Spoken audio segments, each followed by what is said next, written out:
Dans la boutique. C'est Sarah? Claire. Claire? Non, non, pas Lara. C'est Zara.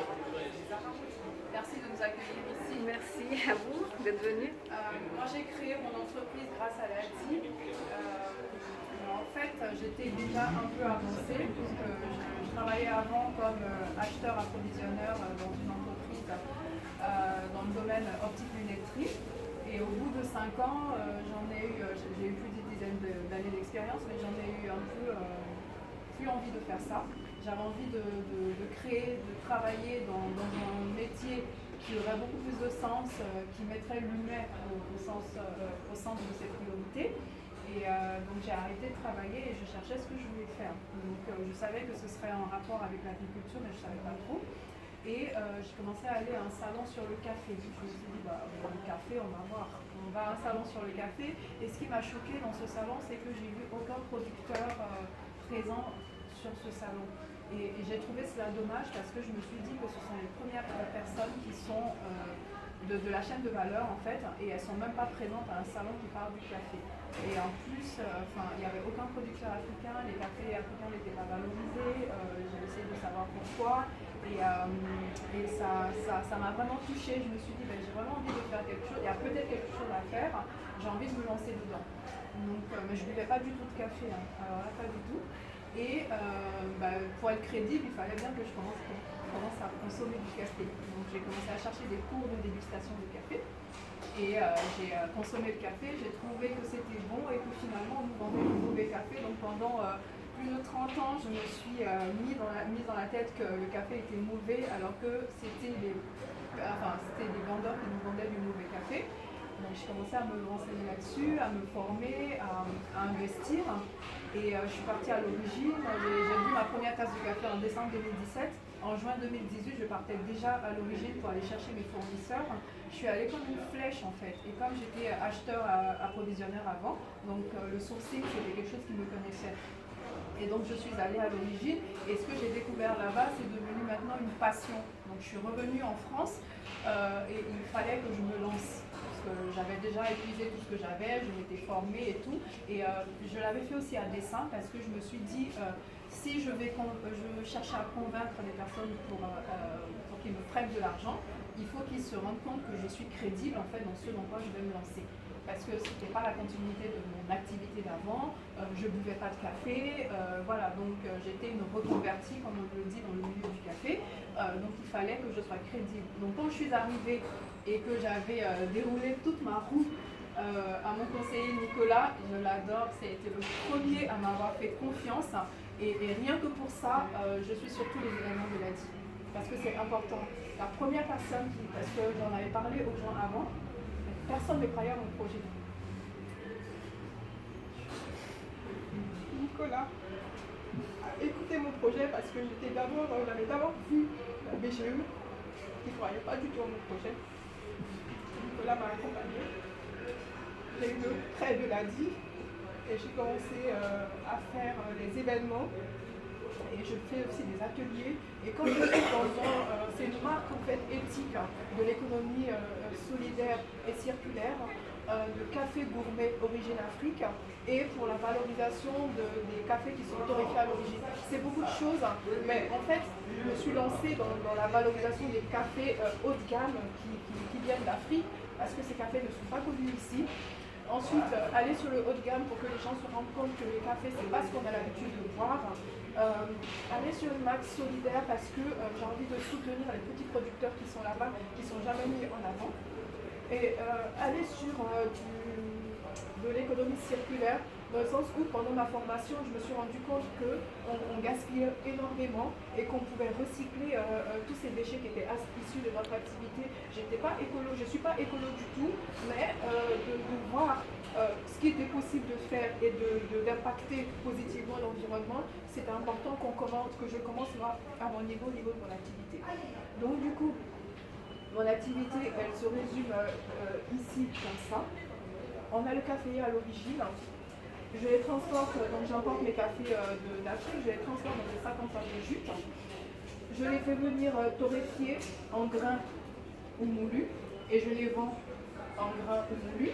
Je les fais venir aussi vert, on entend par café vert tout ce qui n'est pas encore torréfié, tout ce qui n'est pas encore cuit. Je les vends sous forme de boisson. Je vends aussi la pulpe et la peau de la cerise de caféier, c'est un déchet à l'origine. Maintenant, je commercialise cela. C'est aussi d'autres personnes le font, le font à très petite échelle. C'est quelque chose qu'on ne connaissait pas du tout. C'est un très très bon produit. Donc au lieu de le gaspiller, ça permet aussi d'avoir un revenu complémentaire pour les producteurs. Et c'est bon pour la santé, dans le sens où c'est une boisson énergisante et qui n'a pas les effets négatifs de Red Bull ou quoi que ce soit, et c'est totalement naturel. Ensuite, je vends aussi le thé de feuilles de café séché. Donc j'en ai ici, vous pouvez goûter là tout à l'heure. Je recycle le marc de café, j'en fais des savons, j'en fais des bougies. Donc j'ai aussi exposé les produits pour que vous voyez un peu le cycle de mon activité. Les sacs en toile de jute sont recyclés. Donc là, mon tablier il est en toile de jute. Ma nappe est en toile de jute. J'essaie de faire des petits objets. Je passe chez les torréfacteurs, je recycle ces produits et je les réutilise.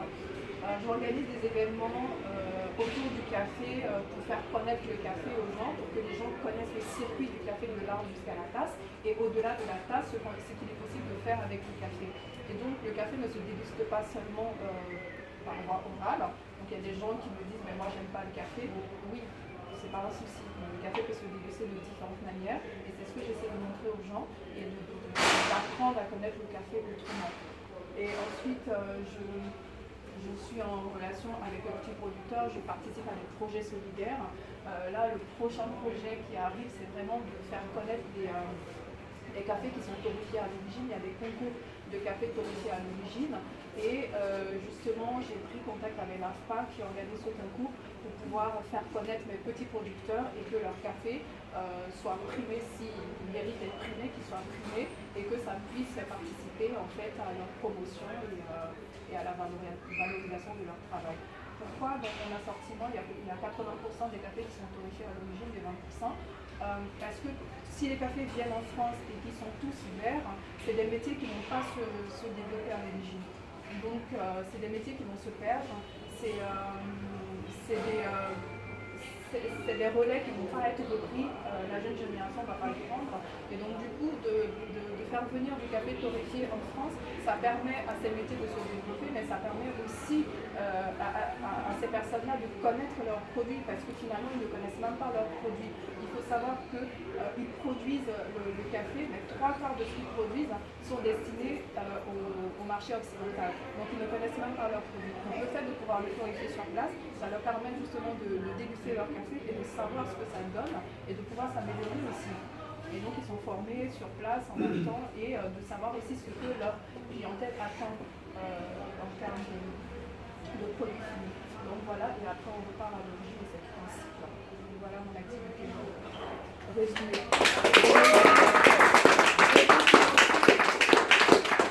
J'ai été financée au mois d'août.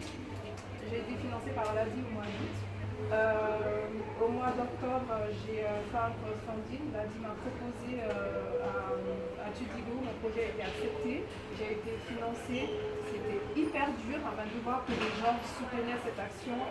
Ça m'a donné deux fois plus envie de réussir. Donc chaque fois qu'il y a des challenges menés par l'Asie, j'ai envie de les réussir justement pour leur dire qu'ils ont une raison de me suivre.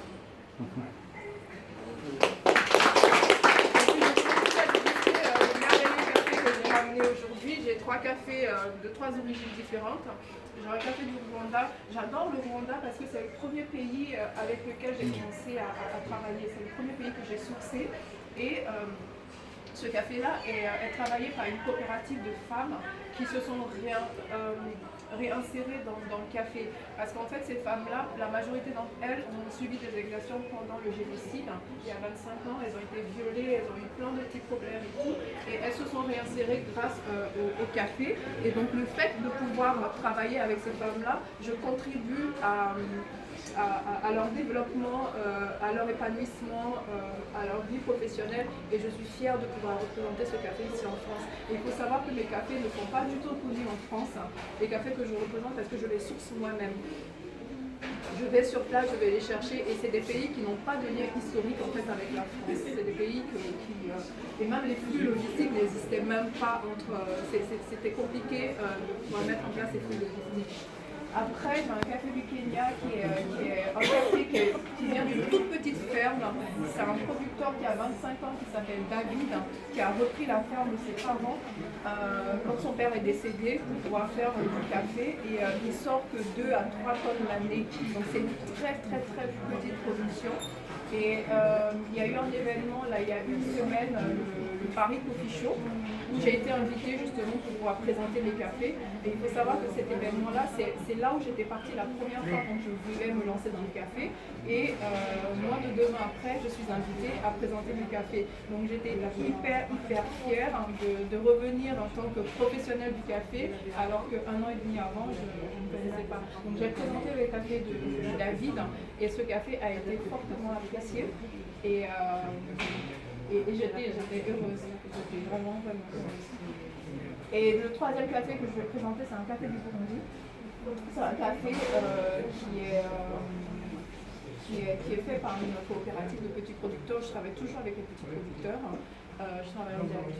C'est vrai que je n'ai jamais été au Burundi, je n'ai pas encore été au Burundi, mais c'est des produits que je source moi-même. C'est des cafés que je source moi-même. Donc du coup, tous ces cafés-là, les gens ont l'habitude de me poser la question de savoir quel est le meilleur café. Je ne peux pas choisir entre mes enfants. Donc ils sont tous meilleurs parce que je les ai choisis en fonction de leur qualité, en fonction des producteurs qui l'ont fait, en fonction du terroir, en fonction de plein d'éléments. Et rien que pour ça, je ne peux pas choisir parmi les cafés. Ils sont tous bons et c'est en fonction de vous, vos goûts, que vous pourrez choisir celui que vous aimez. Il faut tous les goûter. Ben voilà.